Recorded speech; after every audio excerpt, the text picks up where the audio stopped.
Princess Charlotte had always thought her life was different from other children, but she never imagined just how different until her 12th birthday. That morning, instead of the usual birthday breakfast with her parents, she was summoned to a room in the palace she had never seen before. The heavy oak doors opened to reveal what looked like a classroom, but unlike any classroom she knew. The walls were lined with portraits of women she didn't recognize, all wearing crowns and serious expressions. In the center of the room stood a tall woman with silver hair pulled back so tightly it made her eyes look sharp. She wore a dark blue dress that seemed to have no wrinkles, and her posture was so perfect it looked uncomfortable. "Your Royal Highness," the woman said with a curtsy that was exactly 3 seconds long. "I am Lady Margaret Thornfield, and I will be your instructor in the ancient ways of royal preparation. Your childhood ends today." Charlotte's mouth dropped open. She had expected cake and presents, not this formal introduction to something that sounded frightening. Lady Margaret noticed her confusion and softened her expression slightly. "Sit down, child. What I'm about to tell you has been kept secret from you until now. But every princess before you has walked this same path. Your great-grandmother did it, your grandmother did it, and your mother did it. Now it's your turn." Charlotte slowly took a seat at the small desk that had been placed in the room. She noticed there were no windows, and the only light came from old-fashioned lamps that cast dancing shadows on the walls. "What you're about to learn," Lady Margaret continued, "cannot be shared with anyone outside these walls. Not your friends, not your tutors, not even your younger brother. The training you will receive here will prepare you for responsibilities that ordinary people cannot understand."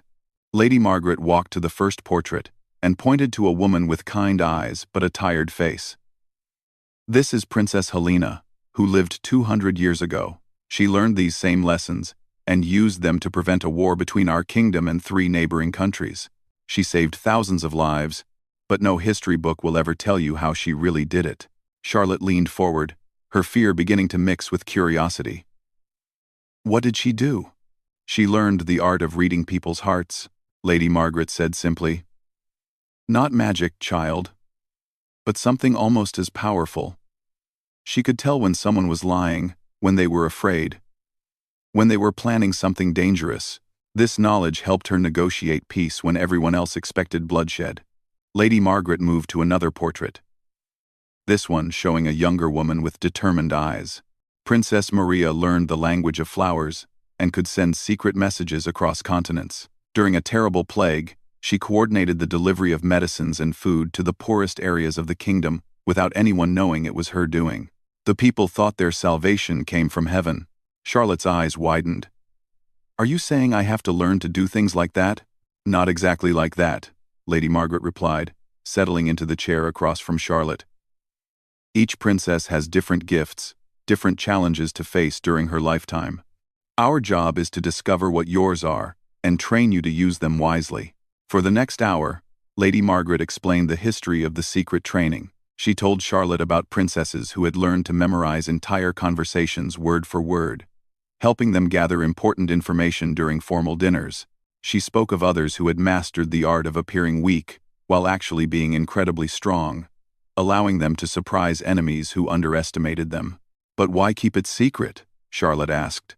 "Why can't people know that princesses are trained to help them?" Lady Margaret smiled for the first time that day. "Because, my dear, if people knew exactly how much power and knowledge a princess possessed, some would try to use that knowledge for evil purposes. Others would become so dependent on their princess that they would stop thinking for themselves. And still others would become so frightened of that power that they would try to destroy it." Charlotte thought about this for a long moment. She remembered how different people acted around her when they remembered she was a princess versus when they forgot and just saw her as Charlotte. The knowledge that she would soon have even more responsibility weighing on her shoulders felt both exciting and terrifying. "When do we start?" she asked quietly. Lady Margaret's smile grew warmer. "We start with the most important lesson of all. You must learn to see yourself clearly before you can see others clearly. Many princesses have failed in their duties because they didn't understand their own strengths and weaknesses." She handed Charlotte a small, leather-bound notebook with blank pages. "For the next month, you will write in this journal every day. But not about what happened to you. About what you observed. Write about the gardener who tends the roses, and what you notice about his mood each day. Write about the cook who prepares your meals, and whether she seems happy or worried. Write about your parents during dinner, and what their expressions tell you when they think no one is looking. Charlotte took the notebook, feeling its weight in her hands. It seemed heavier than it should have been for such a small book. "This sounds like spying," she said uncertainly. "In a way, it is," Lady Margaret admitted. "But not the kind of spying that hurts people. You're learning to truly see the people around you, to understand their needs and fears and hopes. A princess who cannot read the hearts of her people cannot serve them properly." Lady Margaret stood and walked to a cabinet Charlotte hadn't noticed before. She removed a small wooden box and brought it back to the desk. Inside the box were what looked like ordinary items: a hair ribbon, a pair of gloves, a small mirror, and a silver coin. "These belonged to princesses who came before you," Lady Margaret explained. "Each item teaches a different lesson. The ribbon reminds us that even the smallest things can hold great power when used wisely. Princess Anne once used a ribbon exactly like this one to send a message that saved her kingdom from invasion." She picked up the gloves next. "These teach us about protection. Not just protecting ourselves, but protecting others. Sometimes, a princess must do difficult things. But she must never let those difficult things change her heart, from kind to cruel." The mirror caught the lamplight and sent sparkles across the ceiling. "This reminds us to always be honest with ourselves. It's easy to lie to others, and sometimes necessary, but a princess who lies to herself will make terrible mistakes." Finally, she held up the silver coin. "And this teaches us about choices. Every decision a princess makes is like flipping a coin. It will land one way or another. But once it's in the air, there's no taking it back. We must think carefully before we act." Charlotte touched each item gently, imagining the princesses who had held them before her. Were they scared when they started their training? "Every single one of them," Lady Margaret said softly. "Fear is not weakness, child. Fear is what keeps us careful. A princess who feels no fear is a princess who will make dangerous mistakes." As their first session came to an end, Lady Margaret explained the schedule for the weeks to come. Charlotte would continue her regular lessons and duties, but 3 mornings each week, she would come to this hidden room for her secret training. She would learn languages that weren't taught in regular schools, study the art of memory, practice reading people's expressions and body language, and understand the delicate balance between helping people and letting them help themselves. "Before you go," Lady Margaret said, "there's one more thing you must understand. This training is not about making you better than other people. It's about making you better equipped to serve other people. Power without service is just selfishness wearing a crown." Charlotte nodded solemnly, clutching her new notebook. As she walked back through the palace corridors to her regular rooms, everything looked the same, but felt completely different. She began to notice things she had never paid attention to before. The way the guards stood a little straighter when they saw her coming. The way the maids quickly looked away when she tried to make eye contact. The way even her own footsteps sounded different on the marble floors. That night at dinner, instead of talking about her day as she usually did, Charlotte found herself watching her parents carefully. She noticed that her mother smiled whenever anyone was looking but let her face relax into worry when she thought no one could see. She observed that her father's hands moved restlessly when certain topics came up in conversation, and that both her parents seemed to be working hard to keep the dinner conversation light and cheerful.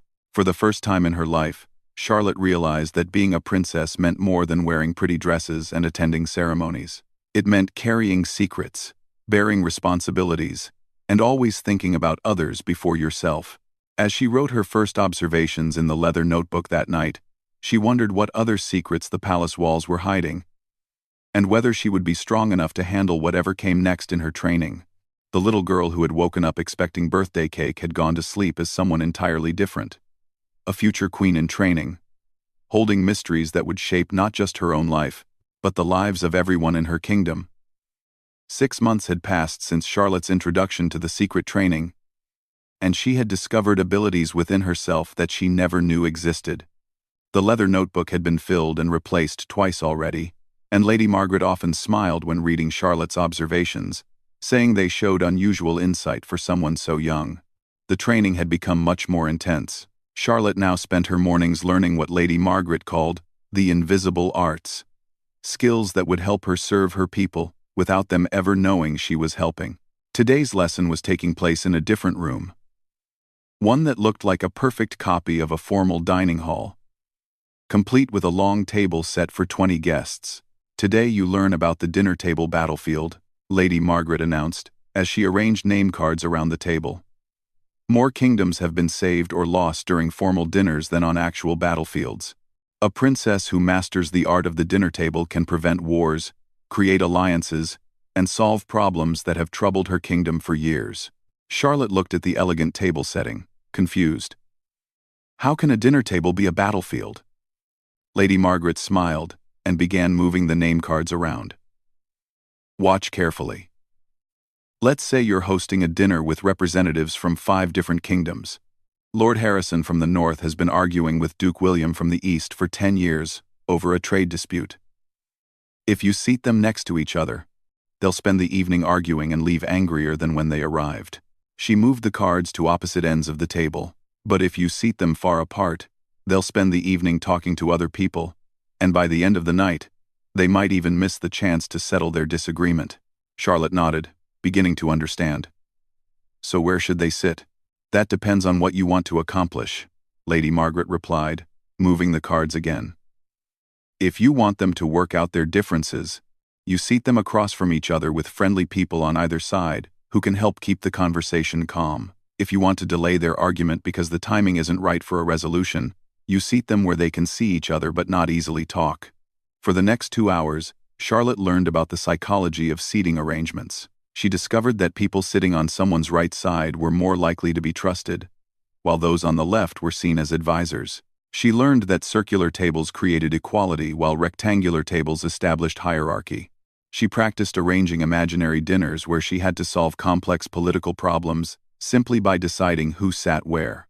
"Now for the real test," Lady Margaret said, producing a stack of cards with descriptions of real people from neighboring kingdoms. "Tomorrow night, your parents are hosting a dinner for representatives from 6 kingdoms. There have been rumors of war between 2 of them. One kingdom desperately needs financial help. Another has a plague spreading through their lands. And all of them are watching to see what our kingdom will do." Charlotte's eyes widened. "Are you saying I'm going to help plan the actual seating arrangement?" "Your mother has already asked for your suggestions," Lady Margaret replied. "She doesn't know about your training, but she's noticed that you've become very observant about people. She thinks you might have good instincts about who would work well together." Charlotte spent the rest of the lesson studying the cards, learning about each representative's personality, their kingdom's needs, and the complicated relationships between them all. She discovered that Lady Catherine from the Western Kingdom had once been engaged to Lord Marcus from the Southern Kingdom before political pressures forced them apart. Now both were married to other people, but the old feelings might make things awkward if they sat too close together. She learned that Minister Thompson from the Northern Kingdom had a terrible fear of horses and would be uncomfortable sitting near the windows where he could see the royal stables. She found out that Ambassador Rodriguez from the Eastern Kingdom was partially deaf in his left ear and would need to be seated carefully so he could hear the conversations around him. By the end of the lesson, Charlotte had created a seating chart that would place the 2 kingdoms rumored to be heading toward war next to representatives known for their peacemaking skills. She positioned the kingdom needing financial help near those most likely to offer assistance. Most importantly, she arranged everything so that natural conversations would flow toward solutions rather than conflicts. That evening, Charlotte presented her suggestions to her mother, trying to sound casual about her detailed knowledge of their guests' personalities and needs. Her mother looked surprised and impressed by the thoughtfulness of the arrangements. "How did you know that Minister Thompson prefers to sit away from windows?" her mother asked. Charlotte felt her cheeks warm. She had to be careful not to reveal too much about what she had learned. "I noticed last time that he seemed nervous when he could see the horses outside. I thought maybe he just preferred quieter spots." Her mother smiled and hugged her. "You're becoming very wise about people, Charlotte. These suggestions are excellent." The next evening, Charlotte attended the dinner as usual, but this time she watched everything with new eyes. She saw how the conversations flowed exactly as she and Lady Margaret had predicted. The two kingdoms that had been moving toward war found themselves naturally discussing peaceful solutions with the mediators she had placed near them. The kingdom needing financial help received offers of assistance from 3 different sources. Even the potential awkwardness between Lady Catherine and Lord Marcus was avoided because she had seated them where they could acknowledge each other politely but didn't have to maintain extended conversations. Most remarkably, none of the guests seemed to realize that the evening's success had been carefully orchestrated. They left believing that the positive outcomes had happened naturally, through good fortune and the wisdom of their hosts. Charlotte felt a strange mixture of pride and loneliness. Pride in her successful planning, and loneliness from knowing she could never tell anyone what she had really accomplished. After the guests departed, Charlotte returned to the secret training room where Lady Margaret was waiting for her. "How do you feel about tonight?" Lady Margaret asked. Charlotte thought carefully before answering. "Proud but sad." "Is that strange?" "Not strange at all," Lady Margaret replied gently. "What you're feeling is the weight of invisible service. You helped prevent a war tonight, Charlotte. You probably saved hundreds or thousands of lives. You helped a kingdom get the aid they desperately needed. But you can never tell anyone what you did. And most people will never even know it happened." Charlotte sat down heavily in her chair. "Will it always feel lonely like this?" Lady Margaret nodded slowly. "Sometimes. But remember, you're not truly alone. Every princess who came before you felt this same loneliness. And someday, when you're older, you may train another young princess who will understand exactly what you're going through." She opened a new leather journal and placed it on the desk. "This next phase of your training will be more challenging. You're going to learn what we call the art of beneficial shadows.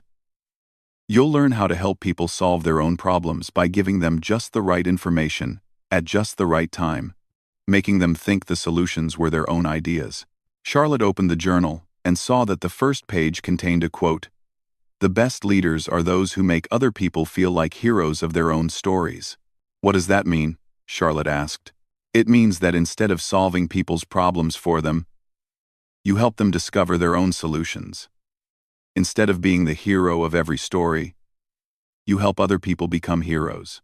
It's much harder than simply telling people what to do, but the results last much longer."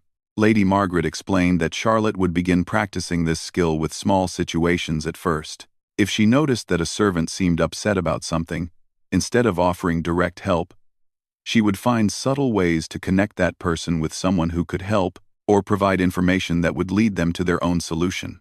"For example," Lady Margaret said, "last week you wrote in your journal that Mary, the kitchen assistant, seemed worried about her sick mother but was afraid to ask for time off to visit her. Instead of talking to Mary directly, or asking your parents to give her time off, what could you do?" Charlotte thought about this puzzle. "I could make sure she overheard a conversation about how much the royal family values employees who take care of their families." "Good start," Lady Margaret encouraged. "What else?" Charlotte thought harder. "I could arrange for someone to mention that the doctor in Mary's village is supposed to be especially skilled, so she'd feel more hopeful about making the trip." "Excellent. And I could make sure the head cook knew about Mary's situation, without Mary knowing I was involved, so the cook could offer the time off as if it was her own idea." Lady Margaret clapped her hands together. "Perfect. You're beginning to understand. Mary gets the help she needs, feels good about her workplace, and maintains her dignity because she didn't have to ask for charity. The head cook feels good about being a caring supervisor. Your parents get a loyal, grateful employee, and you get the satisfaction of knowing you helped, even though no one will ever know it was you." Charlotte spent the rest of the evening learning about the delicate balance required for this kind of invisible helping. She had to be careful not to manipulate people for selfish reasons, not to solve problems that people needed to solve themselves for their own growth, and not to create dependency by always making things easy for others. "The hardest part," Lady Margaret warned, "will be watching people struggle with problems you could easily solve, but knowing that solving those problems for them would make them weaker in the long run." As Charlotte walked back to her rooms that night, she felt the weight of these new responsibilities settling on her shoulders. She was learning to wield a kind of power she had never imagined. the power to shape outcomes while remaining invisible, to help people while letting them believe they had helped themselves. Looking out her bedroom window at the lights of the village below, Charlotte realized that her training was teaching her to see her future role as queen in a completely new way. Instead of someone who gave orders and made decisions for her people, she was learning to become someone who would help her people make the best decisions for themselves. It was a lonely path, but as she fell asleep that night, she felt certain it was the right one. 2 years had passed since Charlotte first entered the secret training room, and now, at 14, she faced her final and most difficult test. Lady Margaret had explained that this test would determine whether Charlotte was truly ready to begin using her skills in real situations that could affect the entire kingdom. The test would last for 1 month, and Charlotte would not know when it began or when it ended. Everything that happens to you over the next month will be watched and evaluated, Lady Margaret had told her. Some situations will be real problems that need real solutions. Others will be carefully created tests. You won't know which is which. You must handle everything as if the future of the kingdom depends on your choices, because sometimes it will. Charlotte felt nervous but also excited. After 2 years of training, she had learned to read people's expressions like books, to arrange social situations that would naturally lead to positive outcomes, and to help others solve their problems while making them feel like heroes. She had become skilled at gathering information without seeming nosy, at remembering every detail of long conversations, and at staying calm under pressure. The first unusual situation occurred 3 days later. Charlotte was walking through the palace gardens when she overheard 2 guards having a heated argument near the rose bushes. They stopped talking abruptly when they saw her, but not before she caught enough words to understand they were disagreeing about security arrangements for an upcoming visit from a foreign diplomat. "Good afternoon, Your Highness," one of the guards said stiffly, both men bowing formally. Charlotte's training kicked in immediately. Instead of walking away as she might have done before, she engaged them in conversation while carefully observing their body language and listening for clues about the real problem. "The gardens look beautiful today," she said casually.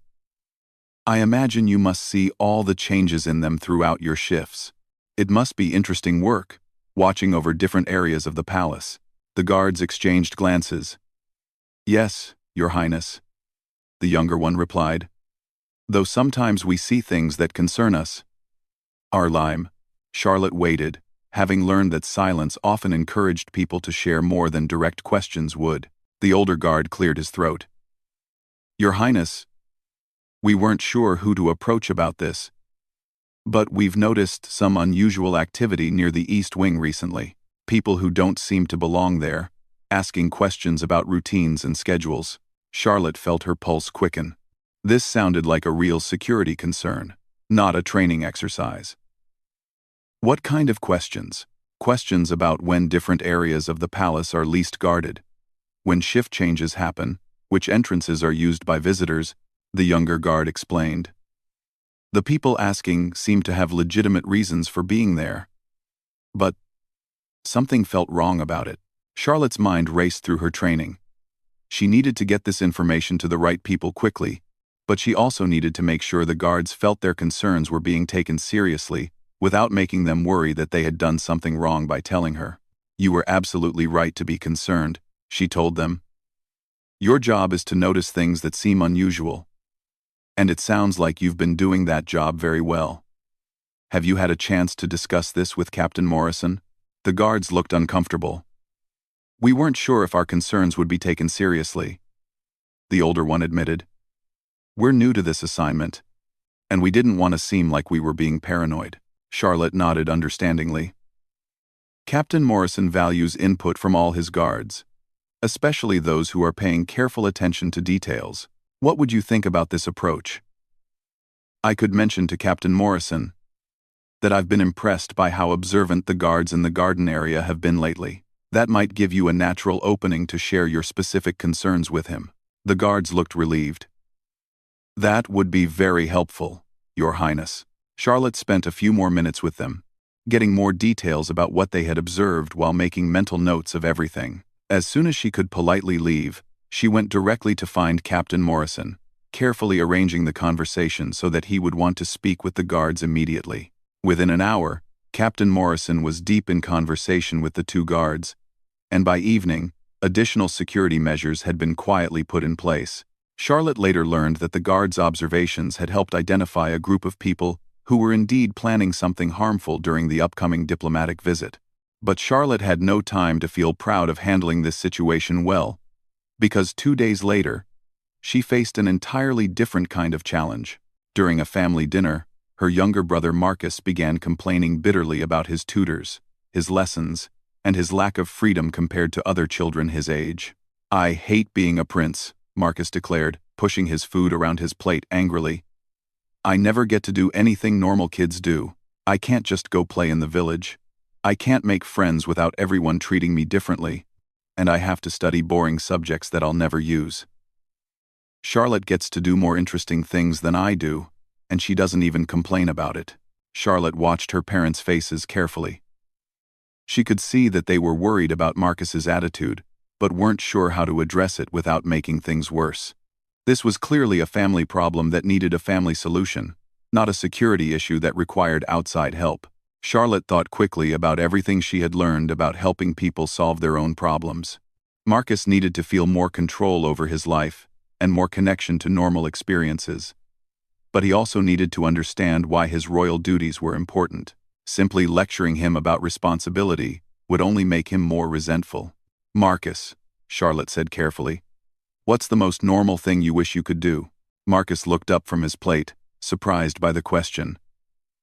"I wish I could just walk through the village and talk to people, without everyone bowing and acting weird around me." Charlotte turned to her parents. What if Marcus had a project that required him to spend time in the village, but in a way that would help him understand how his royal position could be used to help people? Her mother looked interested. "What kind of project?" Charlotte had an idea, but she needed to present it in a way that would make Marcus feel like he was gaining freedom rather than getting more responsibilities. What if Marcus worked with the village children to create something, maybe a festival or a sports competition, that he could help organize? He'd get to spend time with kids his age, but he'd also learn how being a prince can be used to bring people together and solve problems. Marcus's expression brightened slightly. "Would I get to actually plan things myself?" "You'd be in charge of the project," Charlotte assured him. "Mother and father would support whatever you wanted to create." Their father nodded slowly. "That's actually a brilliant idea. Marcus, you could work with the village leaders to identify what kind of event would be most valuable to the community." Over the following weeks, Charlotte watched proudly as Marcus threw himself into planning what became an annual harvest festival that brought together families from throughout the kingdom. He learned to listen to people's ideas, to compromise when different groups wanted different things, and to use his royal status to get resources and permissions that made the festival possible. Most importantly, Marcus began to understand that being a prince meant having the power to make good things happen for people, not just having restrictions placed on his own life. His complaints about royal duties stopped, and he began approaching his lessons with new interest, especially those that taught him about leadership and governance. Charlotte realized that helping Marcus had taught her something crucial about her own future role. Sometimes the most important problems a princess needed to solve were the ones within her own family. The final test came 3 weeks into the month, and it was unlike anything Charlotte had expected. Lady Margaret called her to the secret training room. But instead of being alone, she found 3 other people waiting there. A woman Charlotte didn't recognize, an elderly man who looked familiar, but whom she couldn't place, and surprisingly, her own mother. "Charlotte," Lady Margaret said formally, "I'd like you to meet Dame Elizabeth, who oversees the secret training for all the kingdoms in our alliance, and Master Robert, who has served as advisor to 4 different queens. Your mother has been informed about your training and is here to witness your final evaluation." Charlotte's mind reeled. Her mother had known about the secret training? All this time she had been careful not to reveal what she was learning, and her mother had known? Her mother smiled at Charlotte's shocked expression. "I went through the same training when I was your age, dear one. Lady Margaret was my instructor too. We've been watching your progress with great pride." Dame Elizabeth stepped forward. "Princess Charlotte, you have one final challenge. There is a real crisis developing in our neighboring kingdom of Alderia. Their young king has been making decisions that are pushing his country toward civil war. Our kingdom has been asked to provide guidance, but direct intervention could be seen as an act of aggression. She handed Charlotte a thick folder of documents. You have 1 hour to review all the information about this situation.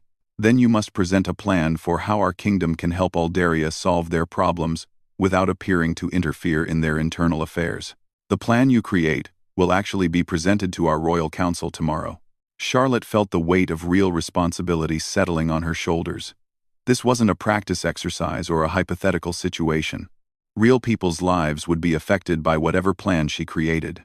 She spent the hour reading everything carefully, taking notes, and thinking through all the principles she had learned over the past 2 years. The situation in Aldaria was complex. The young king was well-meaning but inexperienced. His advisors were giving him conflicting counsel, and various groups within his kingdom were becoming increasingly frustrated with what they saw as poor leadership. When the hour ended, Charlotte presented her plan.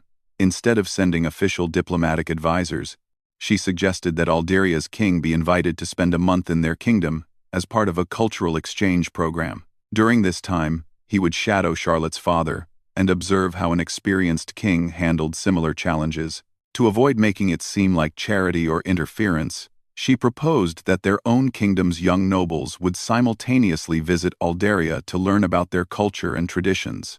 This would make the exchange appear mutual and beneficial to both kingdoms. Most cleverly, Charlotte suggested that the month-long visit be structured around joint projects that would naturally demonstrate good leadership principles. Organizing relief efforts for a village that had suffered from flooding, mediating a trade dispute between merchants, and planning a celebration that would bring together different groups within the kingdom. The beauty of this plan, Charlotte explained, is that the Aldarian king will learn by doing rather than by being lectured. He'll return home with practical experience and confidence, and his people will see that he gained new skills during his travels. Our kingdom gets credit for being generous hosts, but no one can accuse us of trying to control Aldaria's internal affairs. Dame Elizabeth, Master Robert, and Lady Margaret exchanged glances. Charlotte's mother beamed with pride. Princess Charlotte, Dame Elizabeth said formally, your plan shows wisdom, creativity, and deep understanding of the principles you've been taught. More importantly, it shows that you understand the true purpose of a princess's power, to serve others while helping them maintain their dignity and independence. Master Robert nodded approvingly. Your training is complete, Your Highness.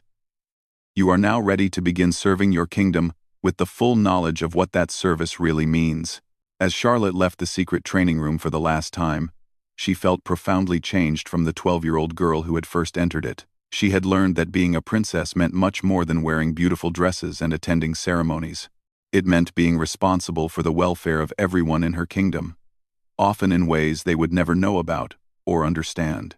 She had discovered that real power came not from giving orders but from helping others find their own strength. She had learned that the loneliness of keeping important secrets was balanced by the joy of seeing people succeed because of help they didn't even realize they had received. Most importantly, Charlotte had come to understand that the crown she would someday wear would not be just a symbol of her rank, but a reminder of her commitment to serve others with wisdom, compassion, and humility. As she walked through the palace corridors toward her family's private dining room, Charlotte looked forward to the years ahead with a mixture of excitement and determination. She was ready to use everything she had learned to help her people build a better future, even if they never knew her role in making it possible. The secret training was complete, but her real education as a future queen was just beginning.